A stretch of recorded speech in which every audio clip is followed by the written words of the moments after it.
చాలా మందికి ఉండే సందేహం ఏంటంటే, బంగ్లాదేశ్ అనేదే ముస్లిం దేశం గదా! పాకిస్తాన్ నుంచి విడిపోయినటువంటి ముస్లిం దేశం గదా! మరి వాళ్ళెందుకు బెంగాల్‌లోకి రావాలి?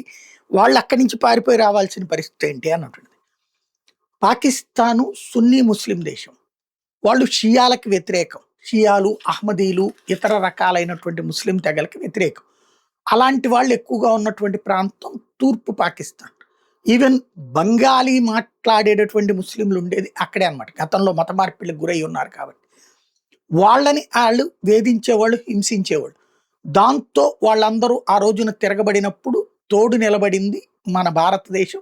ఆ దేశం ఏర్పడడానికి కారణమైంది.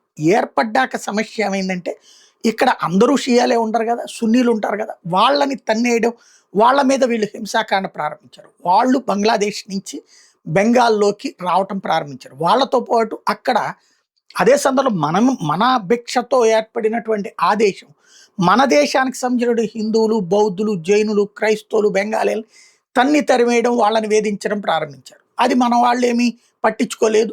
వాళ్ళు ఇటొచ్చేస్తున్నారు అట్లాగా. అట్లాగా బెంగాల్‌కి వచ్చినటువంటి వాళ్ళల్లో ఒక్క ముస్లింలే గాదు, సున్నీ ముస్లింలే గాదు, అహ్మదీలే గాదు, ఇట్లాంటి వాళ్ళు గూడా ఉన్నారు.